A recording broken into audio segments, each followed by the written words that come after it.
Hello guys, welcome back to the channel and welcome back to elite wrestling. Sorry guys, 2-3 दिनों से कोई video नहीं आई क्योंकि मेरा वीकेंड काफी बिजी चल रहा था। पर आज इस वीडियो के अंदर हम करने वाले हैं लास्ट टाइम हुए AEW के डायनामाइट स्पेशल यानी कि 5 ईयर एनिवर्सरी का रिव्यू। और हम जानेंगे कि dynamite special 5 year anniversary show पर क्या क्या हुआ और हमें शो पर कौन कौन सी चीजें देखने को मिली है। इसीलिए ये सब बातें जानने के लिए ये वीडियो एकदम आखिर तक जरूर देखना। और ऐसे ही AEW से रिलेटेड हर एक न्यूज, रूमर और अपडेट और AEW के हर एक शो का रिव्यू पाने के लिए हमारे चैनल को सब्सक्राइब करना मत भूलना। पर अब ज्यादा देर न लगाते हुए चलिए ये वीडियो शुरू करते हैं और करते हैं डायनामाइट शो का रिव्यू और जानते हैं कि डायनामाइट शो पर क्या हुआ। तो गाइस, डायनामाइट शो की शुरुआत ब्लैकपूल कॉम्बैट क्लब के एक बैकस्टेज सेगमेंट से हुई, जहां पर बात करते हुए ब्लैकपूल कॉम्बैट क्लब ने कहा कि ब्लैकपूल कॉम्बैट क्लब यहां पर ये सब चीजें जो कर रहा है वो अपनी मजबूरी में कर रहा है। और यहीं पर बात करते हुए जॉन मॉक्सली ने कहा कि अगर जॉन मॉक्सली के हाथ में होता तो जॉन मॉक्सली ब्रायन से वर्ल्ड चैंपियनशिप कब की ले लेते। पर अगर ब्रायन अपनी वर्ल्ड चैंपियनशिप ड्रॉप करने के लिए रेडी नहीं है तो मॉक्सली ये वर्ल्ड चैंपियनशिप अब किसी भी हालत में लेने वाले हैं।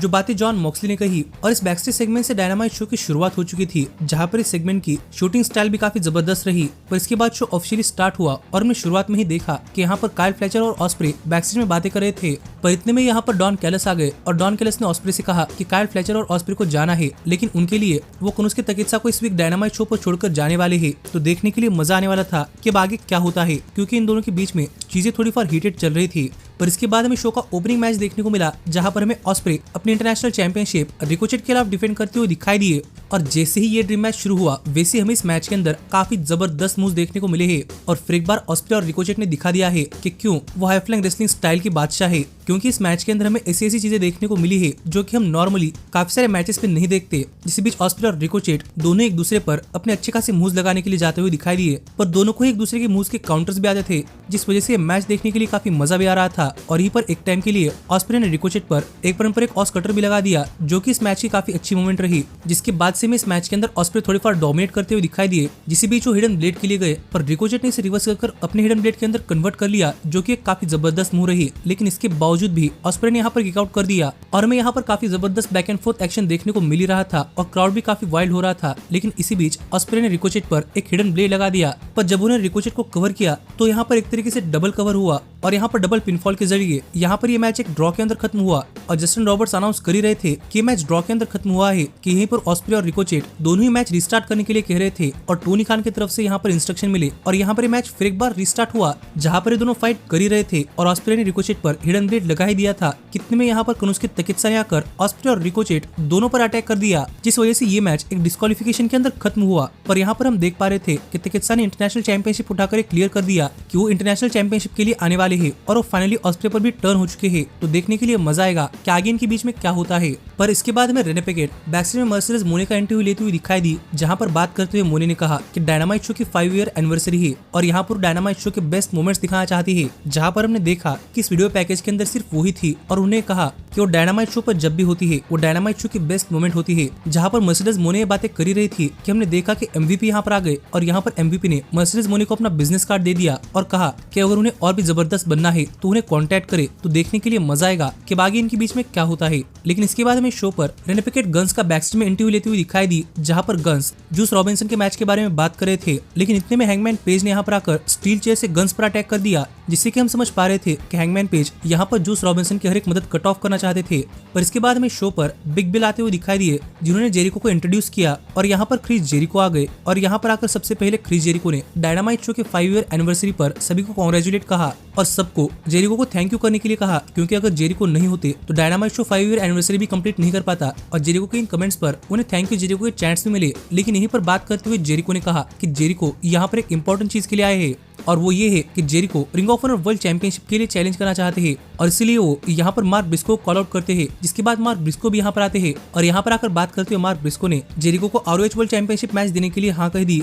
पर यह भी कहा कि मार्क ब्रिस्को अपनी ROH वर्ल्ड चैंपियनशिप इतनी आसानी से नहीं गवाने वाले। जिसका जवाब देते हुए जेरिको ने एक काफी सैवेज लाइन कही कि मार्क ब्रिस्को के डेड ब्रदर जे ब्रिस्को जेरिको को हरा सकते थे, लेकिन मार्क ब्रिस्को नहीं। और इस सुनते ही मार्क ब्रिस्को ने जेरिको पर अटैक कर दिया और यहाँ पर बात करते हुए कहा कि मार्क ब्रिस्को ने सबको कहा था कि कोई उनके फैमिली को मेंशन नहीं करेगा, लेकिन अब जेरिको ने कर दिया है और अब मार्क ब्रिस्को जेरिको का काफी बुरा हाल करने वाले हैं। जो कहकर मार्क ब्रिस्को यहाँ चले गए, तो देखने के लिए मजा आएगा कि ROH वर्ल्ड चैंपियनशिप के लिए जेरिको और मार्क ब्रिस्को के मैच के अंदर क्या क्या होता है। पर इसके बाद में डार्बी एलन का एक बैकस्टेज सेगमेंट देखने को मिला, जहां पर बात करते हुए डार्बी एलन ने कहा कि उन्हें लग रहा था कि वो रेडी है और वो वर्ल्ड चैंपियनशिप के लिए जा सकते हैं, लेकिन अनफॉर्चुनेटली डार्बी एलन फिर एक बार वर्ल्ड चैंपियनशिप टाइटल शॉट हार गए हैं और अब उनके पास रेसल ड्रीम पे-पर-व्यू पर करने के लिए कुछ नहीं है। इसलिए डार्बी एलन ने यहाँ पर एक ओपन चैलेंज थ्रो कर दिया है और जो कोई चाहता है वो डार्बी एलन को रेसल ड्रीम पे-पर-व्यू पर चैलेंज कर सकता है। जो बातें डार्बी एलन ने कही तो देखना पड़ेगा कि उनका चैलेंजर कौन होता है। लेकिन इसके बाद में शो पर जूस रॉबिन्सन ने हैंगमैन पेज के खिलाफ अपने मैच के लिए आते हुए दिखाई दिए, पर एंट्रेंस चलने के दौरान ही हैंगमैन ने जूस रॉबिन्सन पर अटैक करना स्टार्ट कर दिया और इसी ये मैच स्टार्ट हुआ,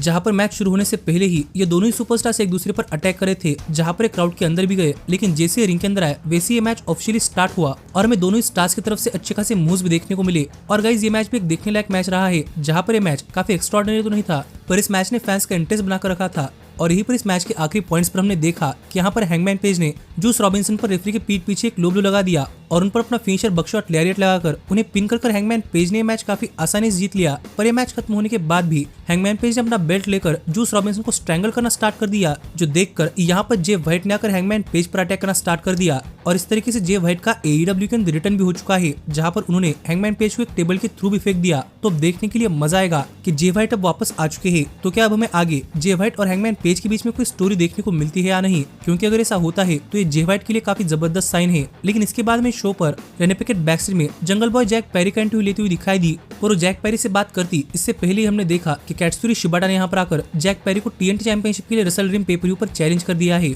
और सुनकर और जैक पेरी ने चैलेंज एक्सेप्ट तो कर लिया, पर इसके बाद कैट्सुरी शिबाटा और ब्लाइंड साइड अटैक कर दिया और कहा कि उनसे TNT चैंपियनशिप कोई नहीं ले पाएगा। तो देखने के लिए मजा आएगा कि जब ये मैच होता है तब क्या होता है। लेकिन इसके बाद में ब्रायन डेनियल्सन का बैकस्टेज सेगमेंट देखने को मिला, जहां पर ब्रायन ने फिर एक बार बात करते हुए कहा कि मॉक्सली कह रहे थे कि ब्रायन अपने प्रॉमिस पर डिलीवर नहीं कर रहे, पर ब्रायन अपने प्रॉमिस पर डिलीवर करेंगे। इसलिए ही ब्रायन ने यहाँ पर वर्ल्ड के one of the best wrestler यानी कि ओकाडो को चैलेंज किया है और यहाँ पर ब्रायन ओकाडो को हराकर दिखाने वाले हैं कि अगर आपको टॉप लेवल के अंदर आना है तो आपको टॉप टियर टैलेंट को हराना पड़ेगा। जो बातें ब्रायन ने कही तो देखने के लिए मजा आने वाला था कि मेन इवेंट के अंदर क्या होता है। लेकिन इसके बाद में शो पर डॉक्टर ब्रिट बेकर अपने होम टाउन के अंदर सेरेना डेव को फेस करती हुई दिखाई दी, जहां पर यह मैच भी अच्छा खासा मैच रहा है, जहां पर सेरेना डेव अपने टेक्निकल रेसलिंग के चलते ब्रिट बेकर के पैरों को टारगेट करती हुई दिखाई दी, जिस वजह से उन्हें इस मैच के अंदर अच्छी खासी बढ़त मिल रही थी और वो इस मैच के अंदर काफी जबरदस्त तरीके से बनी हुई थी। पर ब्रिट बेकर ने भी उनका अटैक रिवर्स कर यहाँ पर सेरेना डेव पर एक के बाद एक ऐसे मूव्स लगाए, जो देखकर वो भी यहाँ पर ज्यादा कुछ नहीं कर पा रहे थे। और एक टाइम के लिए ब्रिट बेकर ने सेरेना डेव के मूव्स को रिवर्स कर उन पर अपना फिनिशर लॉकजॉ लगा दिया और सबमिशन के सहारे ये मैच काफी आसानी से जीत लिया। जो देखकर रिंग साइड पर बैठी हुई मरिया में तो उतनी खुश नहीं थी, लेकिन हमने देखा कि ब्रिट बेकर के मैच जीतते ही सेरेना डेव ने पीछे से आकर ब्रिट बेकर पर अटैक करना स्टार्ट कर दिया, जो देखकर क्वीन अमेरिटा ने यहाँ पर आकर सेरेना डेव पर अटैक करना स्टार्ट कर दिया और ब्रिट बेकर को बचा लिया। तो देखने के लिए मजा आएगा कि आगे क्या होता है, क्योंकि यहाँ पर क्वीन अमेरिटा और सेरेना डेव की भी राइवलरी चल रही है। लेकिन इसके बाद हमने शो पर देखा हुक बैकस्टेज में काफी ज्यादा गुस्सा थे और यहाँ पर हमें पता चला कि किसी ने टैज पर अटैक कर दिया है। और यहीं पर बात करते हुए हुक ने कहा कि जिसने किसने भी उनके डैड पर अटैक किया है उन्हें हुक नहीं छोड़ने वाले, और जैसे उन्हें पता चलेगा वैसे उनका काउंटडाउन शुरू हो जाएगा। जो बातें हुक ने कही तो यहाँ पर देखने की बात थी कि किसने किया। पर यहीं पर हमें क्रिश्चियन केज का भी एक बैकस्टेज सेगमेंट देखने को मिला, जहां पर बात करते हुए क्रिश्चियन केज ने कहा कि क्रिश्चियन केज के पास वर्ल्ड चैंपियनशिप मैच कॉन्ट्रैक्ट है और वो किसी भी पॉइंट पर वर्ल्ड चैंपियनशिप रिक्लेम कर सकते हैं बाय हुक और बाय क्रूक। जो बातें यहाँ पर क्रिश्चियन केज ने कही और यहाँ पर उन्हें हुक वर्ड कहा है, इसलिए सबको लग रहा है कि ये क्रिश्चियन केज है जिन्होंने टैज पर अटैक किया है। तो देखना पड़ेगा कि ये थ्योरी सही है या नहीं। लेकिन इसके बाद में रेने पैकेट मरिया मे का इंटरव्यू लेती हुई दिखाई दी, जहां पर मरिया में काफी गुस्सा दिखाई दी कि उन्हें लग रहा था कि विलो नाइटिंगेल को women's world championship title shot नहीं मिलना चाहिए, क्योंकि उन्होंने सिर्फ अपने मैचेस हारे हैं। जो बातें मरिया में करी रही थी, कितने में यहाँ पर विलो नाइटिंगेल आ गए, जहाँ पर विलो नाइटिंगेल और मरिया में इनके बीच में वर्बल आर्ग्यूमेंट्स हो ही रहे थे कि यहीं पर इन दोनों ने एक दूसरे पर अटैक करना स्टार्ट कर दिया और यहाँ पर स्टाफ ने इन दोनों को सेपरेट कर लिया। तो देखना पड़ेगा कि आगे इनके बीच में क्या होता है। लेकिन इसके बाद में प्राइवेट पार्टी डायनामाइट शो पर एक टैग टीम मैच के लिए आती हुई दिखाई दी, जहां पर वो आयरन सैवेजेस को फेस कर रहे थे, जहां पर प्राइवेट पार्टी ने इस मैच के अंदर अपने एजिलिटी का इस्तेमाल कर काफी जबरदस्त परफॉर्मेंस दी और ये देखकर बैकस्टेज में स्टोकली हैथवे भी काफी खुश थे। लेकिन यहीं पर हमने देखा कि out of nowhere private party ने अपना फिनिश लगाकर ये मैच काफी आसानी से खत्म कर दिया और अपनी टीम के लिए ये मैच जीत लिया है। पर ये मैच खत्म होने के बाद यहाँ पर माइक लेकर बात करते हुए प्राइवेट पार्टी ने यंग बक्स को कॉल आउट किया और कहा कि उन्हें वो वर्ल्ड टैग टीम चैंपियनशिप चाहिए। और ये सुनते ही यहाँ पर यंग बक्स आ गए, जहाँ पर बातें करते हुए यंग बक्स कह रहे थे कि यंग बक्स डायनामाइट शो पर एक मैच दे सकते हैं, लेकिन प्राइवेट पार्टी जैसी टीम के खिलाफ नहीं। यंग बक्स यहाँ से बैकस्टेज जा रहे थे, कितने में जैक पेरी ने यहाँ पर आकर प्राइवेट पार्टी पर अटैक करना स्टार्ट कर दिया, जो देखकर यंग बक्स ने भी इन्हें ज्वाइन कर लिया। लेकिन यहीं पर प्राइवेट पार्टी को बचाने के लिए कैट्सुरी शिबाटा आ गए, जो देखकर यंग बक्स और जैक पेरी तो यहाँ से भाग रहे थे, लेकिन यहीं पर क्रिस्टोफर डेनियल्स ने आकर इस वीक के रैम्पेज शो के लिए एक 6-मैन tag team match officially confirm कर दिया, जहां पर में बक्स और जैक पेरी, कैट्सूरी शिबाटा और प्राइवेट पार्टी को फेस करते हुए दिखाई देंगे।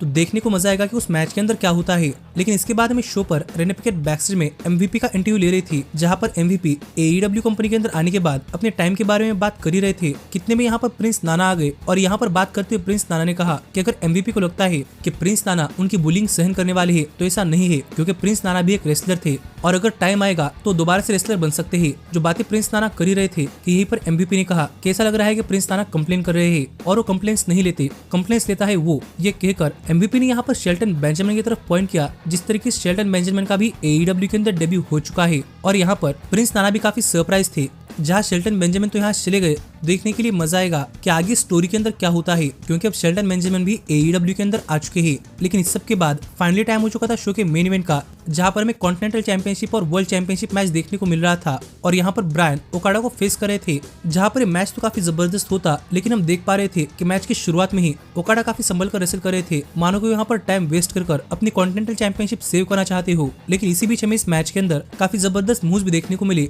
और फिर एक बार ओकाडा और ब्रायन ने यहाँ पर एक इंस्टेंट क्लासिक डिलीवर किया है, जहाँ पर ब्रायन और ओकाडा एक दूसरे पर काफी तगड़ा अटैक कर रहे थे, लेकिन ओकाडा किसी भी तरीके से पिन होने से बच रहे थे। जिसी बीच इस मैच के फर्स्ट 20 मिनट्स तो गए, यानी कि इस मैच के अंदर अब सिर्फ वर्ल्ड चैंपियनशिप ऑनलाइन रही, जिसके बाद ओकाडा ने ब्रायन पर काफी तगड़ा अटैक करना स्टार्ट कर दिया और यहाँ पर ओकाडा ब्रायन पर एक के बाद एक काफी तगड़े मूव्स लगाकर उन्हें पिन करने के लिए गए, पर ब्रायन ने यहाँ पर कमबैक करते हुए अपना फिनिशर पोसाई को नी लगा दिया, जहाँ पर में सरप्राइजिंगली ओकाडा की तरफ से पोसाई को नी देखने को मिला, लेकिन फिर भी किकआउट हुआ और एक टाइम के लिए हमें ब्रायन डेनियल्स भी ओकाडा का फिनिशर स्टील करते हुए उन पर रेन मेकर लगाते हुए दिखाई दिए, पर फिर भी यहाँ पर ओकाडा किकआउट कर पाए, जो कि इस मैच के काफी जबरदस्त पॉइंट्स रहे। लेकिन यहीं पर हमने देखा कि इस मैच के क्लोजिंग मोमेंट्स पर यहाँ पर पाक और क्लूडियो कैस्नोली रिंग साइड पर आकर खड़े हो गए, जिस चीज से पता नहीं कैसे, लेकिन ओकाडा डिस्ट्रैक्ट हो गए और यहाँ पर ब्रायन ने एक रोल अप पिन कर ओकाडा को पिन कर दिया, जो देखकर ओकाडा काफी गुस्सा हो गए और यहाँ पर ओकाडा ने जाते जाते ब्रायन पर अपना फिनिशर लगा दिया और ब्लैकपूल कॉम्बैट क्लब को मिडिल फिंगर दिखाकर ओकाडा यहाँ चले गए। पर ब्रायन ने वर्ल्ड चैंपियनशिप रिटेन कर ली थी, पर रिंग के अंदर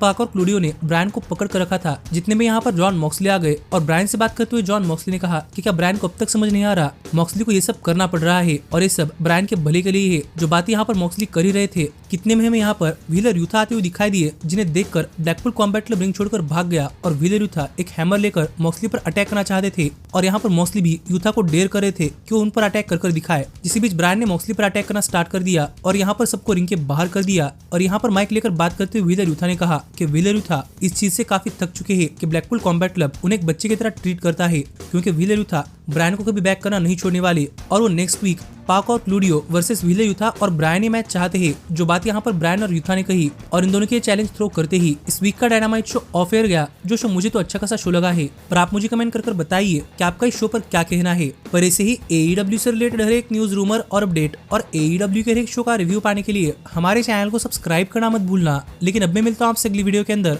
पर तब तक stay healthy, stay happy and keep watching elite wrestling. Hey, did you like that video? Click the screen for more.